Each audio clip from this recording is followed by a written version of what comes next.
প্রসেসে যাবে কিনা? ব্যক্তিগতভাবে আমি মনে করি যে আপনার এই বিষয়গুলোতে সময় নষ্ট না করে আমাদের সময় দেওয়া উচিত ভবিষ্যতের জন্য।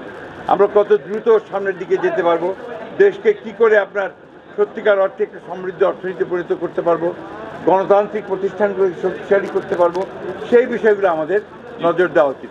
আর যার যেটা কাজ, দুদকের কাজ করবে, যারা দুর্নীতি করবে তাদের দেখার জন্য দুদক আছে, তারা দেখবেন, তাই না? আমরা কখনোই দুর্নীতিকে প্রশ্রয় দিইনি, দেব না। Thank you. তিনটা আন্তনগর ট্রেন স্যার ঠাকুরগাঁয়ে চলে। আমরা 1.5 বছর আগে দেখেছিলাম যে বগিগুলো খুবই ভালো ছিল এবং পরিষ্কার পরিচ্ছন্ন ছিল। এখন স্যার 3টা বগি আবার দেখবেন যে সুন্দর হবে।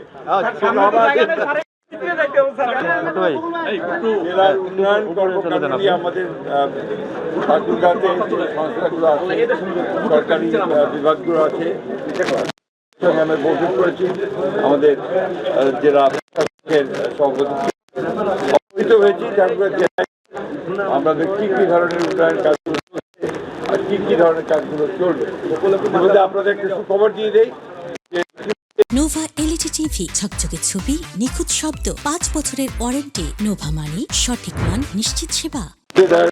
কথা হয়েছে কমিটি কাজকেই নির্ধারণ করবেন এবং তারা আশা করছেন যে 2027-এর মধ্যেই তারা এখানে ছাত্র ভর্তি শুরু করতে পারবে। তো এটা আমাদের জন্য ঠাকুরের জন্য নিঃসন্দেহে ভালো খবর হচ্ছে যে আমরা বিভিন্ন বিষয়গুলো আলোচনা করেছি। আমরা সবচেয়ে দিয়েছি মাদক নিয়ন্ত্রণের জন্য। আমরা আশা করি যে আমাদের নিজস্ব ব্যক্তিগত তথ্য দ্রুত এর উপরে আজ থেকেই কার্যক্রম শুরু হবে। তৃতীয়ত আমরা জোর দিয়েছি একটা যে হাসপাতাল আছে, সেই হাসপাতালের সেবা উন্নত করবার জন্য আমরা গুরুত্ব আরোপ করেছি। আমাদের ঠাকুরগাঁও পৌরসভার উন্নয়নের জন্য আপনার কাজ হয়েছে, কথা বলেছি আজকে। কৃষির উন্নয়নের জন্য আমরা আশা করেছি, কাজ করেছি, কত অনেকগুলো প্রজেক্ট আছে, সেই প্রজেক্টগুলোকে বাস্তবায়িত করার জন্য দ্রুত ব্যবস্থা নেওয়া হবে। একই সঙ্গে আপনারা আমাদের যে খাদ্য আমরা নিরাপত্তা নিশ্চিত করার জন্য সেই ব্যবস্থাগুলো গ্রহণ করা। এছাড়াও আমরা আপনার মহিলাদের আপনার যে সমস্ত উন্নয়ন কর্মসূচি আছে সেগুলোর ব্যাপারে কথা বলেছি। যুবক যুবকদের সেটার কথা বলেছি।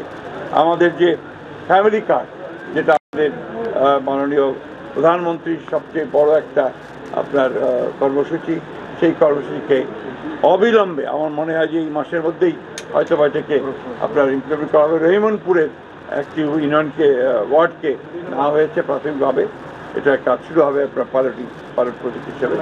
এইভাবে আমরা কাজ করি। অন্যান্য অনেক বিষয়ে কথা হয়েছে, প্রায় প্রত্যেকটি বিষয়ে। তবে আপনাদের জন্য একটা খারাপ খবর আছে যে আমাদের জেলা প্রশাসক আমাদের ছেড়ে চলে যাচ্ছেন ওনার ব্যক্তিগত সমস্যার কারণে।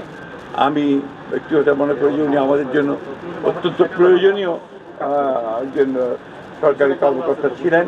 উনি থাকলে আমরা অনেক বেশি উপকৃত হতাম। আমরা আশা করব যে ভবিষ্যতে যিনি আসবেন তিনি একইভাবে ঠাকুরগাঁওয়ের উন্নয়নকে প্রাধান্য দিয়ে তিনি কাজ করবেন। এই হচ্ছে মোটামুটি। স্যার, একটা প্রশ্ন আছে, সেটি হলো দুর্নীতি নিয়ে প্রশ্ন করি। সেটি হচ্ছে, আপনি এই মন্ত্রণালয়ের দায়িত্বে আছেন, স্থানীয় সরকার মন্ত্রণালয়ে, ঠাকুরগাঁও হচ্ছে বেশ কয়েকটি সংবাদ এটি জাতীয় গণমাধ্যমে বিভিন্ন সময় উঠে আসছে। তেমনি ঠাকুরগাঁয়ের এই ডিসি অফিসে চাকরি করত শহীদুল ইসলাম নামে একজন কর্মচারী, অফিস সহায়ক, সে কোটিপতি এখন।